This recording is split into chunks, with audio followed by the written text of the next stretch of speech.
Fonte Viva, Espírito Emmanuel, psicografia de Francisco Cândido Xavier, capítulo 104, Diante da multidão. E Jesus, vendo a multidão, subiu ao monte. Evangelho de Mateus, capítulo 5, versículo 1. O procedimento dos homens cultos para com o povo experimentará elevação crescente à medida que o Evangelho se estenda nos corações. Infelizmente, até agora, raramente a multidão tem encontrado, por parte das grandes personalidades humanas, o tratamento a que faz jus. Muitos sobem ao monte da autoridade e da fortuna, da inteligência e do poder, mas simplesmente para humilhá-la ou esquecê-la depois. Sacerdotes inúmeros enriquecem-se de saber e buscam subjugá-la a seu talante. Políticos astuciosos exploram-lhe as paixões em proveito próprio. Tiranos disfarçados e incondutores envenenam-lhe a alma e arrojam-na ao despenhadeiro da destruição, à maneira dos algozes de rebanho que apartam as reses para o matadouro. Juízes menos preparados para a dignidade das funções que exercem, confunde-lhe o raciocínio. Administradores menos escrupulosos arregimentam-lhe as expressões numéricas para a criação de efeitos contrários ao progresso. Em todos os tempos, vemos o trabalho dos legítimos missionários do bem, prejudicado pela ignorância que estabelece perturbações e espantalhos para a massa popular. Entretanto, para a comunidade dos aprendizes do Evangelho, em qualquer clima da fé, o padrão de Jesus brilha soberano. Vendo a multidão, o mestre sobe ao monte e começa a ensinar. É imprescindível empenhar as nossas energias a serviço da educação. Ajudemos o povo a pensar, a crescer e aprimorar-se. Auxiliar a todos para que todos se beneficiem e se elevem, tanto quanto nós desejamos melhoria e prosperidade para nós mesmos, constitui para nós a felicidade real e indiscutível. Ao leste e ao oeste, ao norte e ao sul da nossa individualidade, movimentam-se milhares de criaturas em posição inferior à nossa. Estendamos os braços, alonguemos o coração e irradiemos entendimento, fraternidade e simpatia, ajudando-as sem condições. Quando o cristão pronuncia as sagradas palavras Pai Nosso, está reconhecendo não somente a paternidade de Deus, mas aceitando também por sua família a humanidade inteira. Hoje eu vou iniciar citando palavras de Torres Pastorino, no livro que conhecemos, Sabedoria do Evangelho, e que está no volume 2.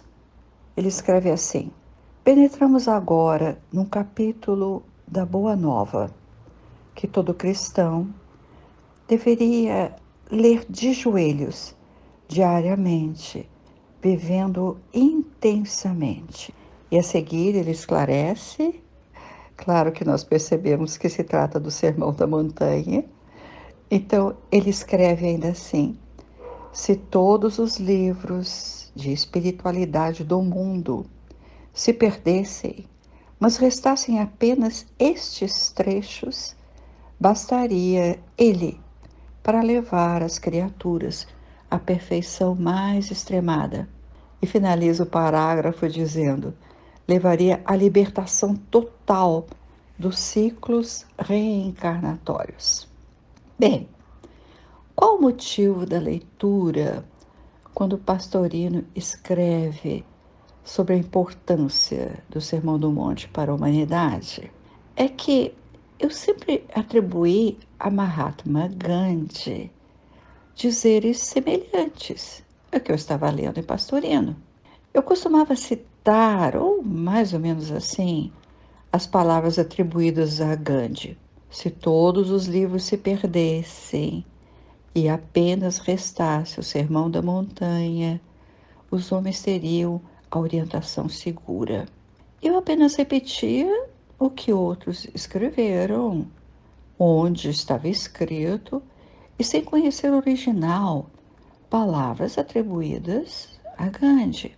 E agora me interrogo: os dois, Gandhi e Pastorino, expressaram o mesmo pensamento sobre o Sermão do Monte? Dentro dessa interrogação, fui procurar um livro que eu tenho na minha estante desde 1983, As Palavras de Gandhi, e foram escritas pelo diretor do filme Gandhi, também anterior, né, a 1983. E continuei pensando, como se eu tenho dúvida, como é que eu continuo atribuindo palavras a quem não devia atribuir?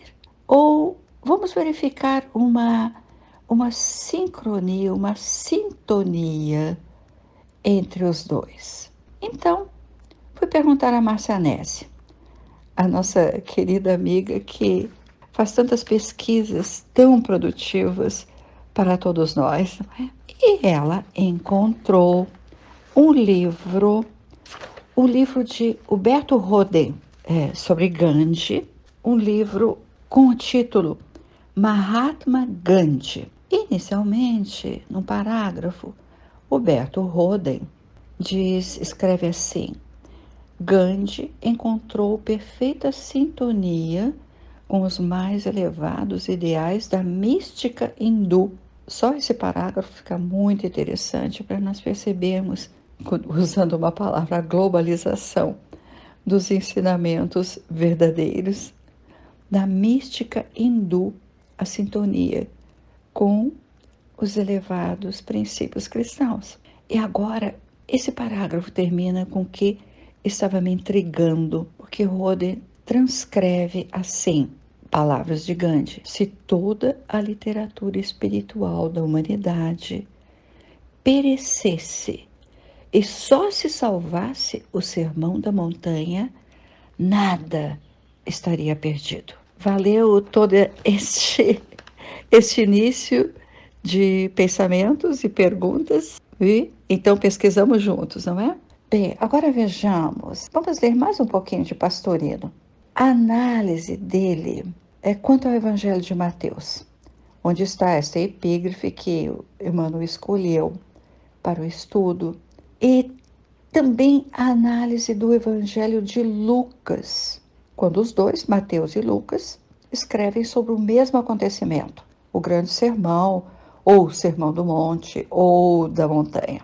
Mateus, como já vimos parcialmente na epígrafe, Mateus escreve: vendo Jesus a multidão, subiu a um monte e depois de sentar-se, aproximaram-se dele seus discípulos. E abrindo a boca, ele lhes ensinava, dizendo. E a seguir, Mateus, então, escreve as 9 bem-aventuranças citadas no evangelho dele. Lucas afirma que Jesus desceu da montanha a um lugar plano e aí ensinou. Não diz que Jesus desceu a planície, mas apenas a um lugar plano. Provavelmente um lugar na encosta do monte, do mesmo monte. Bem, nesse pequeno estudo, seria longo dissertar a visão que tem Pastorino ao dizer que em Mateus o discurso diz que Jesus subiu ao monte e fala elevadamente para as individualidades, fala ao espírito. E ainda resumindo, ele diz que em Lucas Jesus dirige-se às personalidades, facilita seu ensino, desce a um lugar plano e, metaforicamente, o lugar plano mais fácil dos homens entenderem os seus ensinamentos. Então pensei que seria interessante ver mais de perto esses dois pontos. Falar o espírito e ou falar as personalidades. Ouçamos por isso, para continuarmos um raciocínio, ouçamos Joana de Ângeles, que escreve: a complexidade de Jesus ultrapassou o tempo, permanece acima do convencional, do estabelecido, do aceito, do conhecido. Joana escreve sobre o nosso tempo, quando ela assim fala, quando nós não atingimos a complexidade do sermão, apesar de tantos exegetas da atualidade dedicados ao esclarecimento dos ensinamentos divinos e que podemos acessar. Também os discípulos tentavam entender, observando os ensinamentos por ângulos diversos, como Mateus e Lucas fizeram. A complexidade extrema dos ensinos, essa complexidade é desconhecida pelos homens, tanto dos discípulos de então, quanto desconhecidas pela nossa atualidade. Jesus dizia, em outras palavras, que todos os males que afligem o espírito humano procedem do seu interior, das suas matrizes geradas da personalidade, nas quais estão cristalizados os hábitos doentios, esses filhos diletos do egoísmo e da violência. Essas últimas palavras encontrei em Amélia Rodrigues. É bom repetir. Procedem do seu interior, das suas matrizes geradas da personalidade, nas quais estão cristalizados os hábitos doentios, esses filhos diletos do egoísmo e da violência. Lucas percebe que Jesus fala também, as personalidades, seguindo o corpo que vestia o espírito imortal. E Lucas escreve que Jesus fala de um lugar plano, mais fácil para ser percebido. Mateus percebe, no grande sermão, a fala de Jesus que subiu ao monte, a fala para a parte espiritual, extraterrena. Daí a elevação ao monte, como diz a epígrafe. Cada um, Mateus e Lucas, interpreta o ensinamento segundo o seu ponto de vista no momento. Contradição entre os evangelistas? Não. O evangelho tem profundo sentido simbólico e místico. E normalmente nós abordamos o simbólico, o comparativo, o analógico, porque é mais fácil para nós abordarmos as parábolas que têm esse sentido. Porque há muita dificuldade de aprendermos o sentido místico, espiritual das palavras de Jesus. Tanto os seguidores de Jesus, o povo e até os apóstolos mantinham a preocupação pela luta da sobrevivência. Isso era natural, e em alguns até pensar em acumular valores. Afinal, os valores traziam prazeres, interesses materiais e usufruir tanto de bens que eles julgavam indispensáveis. Depois podia surgir a enfermidade, a pobreza, a velhice, a fome, a injustiça dos poderosos para com os menos favorecidos e tantas necessidades prementes, necessidades materiais. Então, ele chegou subiu ao monte ou parou no plano da montanha, como Lucas disse, abriu a boca para deixar o sermão das bem-aventuranças para os séculos adiante. Como penetrar no significado transcendental dos ensinamentos das bem-aventuranças? São bem-aventurados os que sofrem, os famintos, os sequiosos de justiça e aqueles habituados às preocupações cotidianas, quem sabe ainda com os impostos pesados. Como se veriam como bem-aventurados? Já haviam pensado no reino dos céus, como aquele rabi nazareno lhes falava?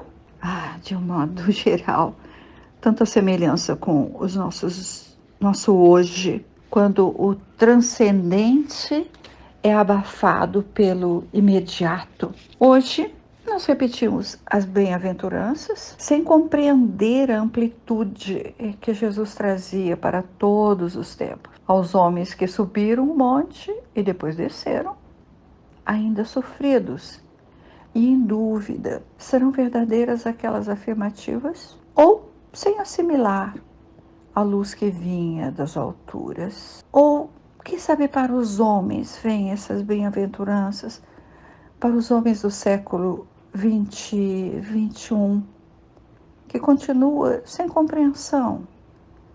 Em geral, continuamos revoltados por não alcançarmos os interesses terrenos. O Evangelho do Cristo continua falando aos corações, mas o Evangelho nada exige. O Evangelho transforma o homem com o tempo. Ver a luz depende de nosso olhar, de nossos olhos, de nossa perspectiva, do aprendizado que tivemos em nossas lutas ou em expiações dolorosas. E Emmanuel, o que nos trouxe no texto diante da multidão? O procedimento dos homens cultos para com o povo experimentará a elevação crescente à medida que o Evangelho se estenda nos corações. Emmanuel vê a multidão nas grandes cidades, ao redor até das grandes cidades, sem o tratamento a que a multidão faz jus por parte das grandes personalidades humanas. Algumas dessas personalidades sobem ao monte da autoridade, da fortuna, da inteligência, do poder, e se sentem superiores sem responsabilidade. E vejamos sacerdotes, políticos, anônimos, essa citação sem acusações.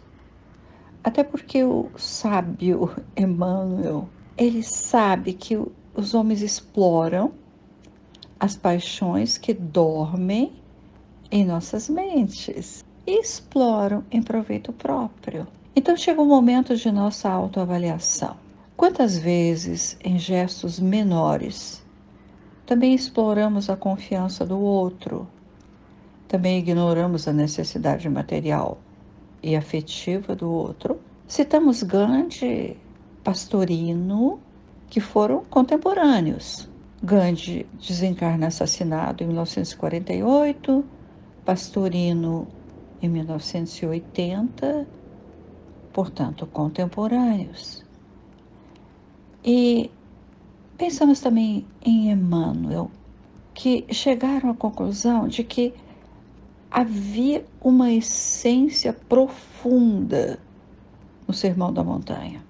Mateus e Lucas nos deixaram, em seus evangelhos, o seu olhar, a sua visão, o seu viés, a compreensão possível para eles no momento. E ainda estão nos ajudando a pensar.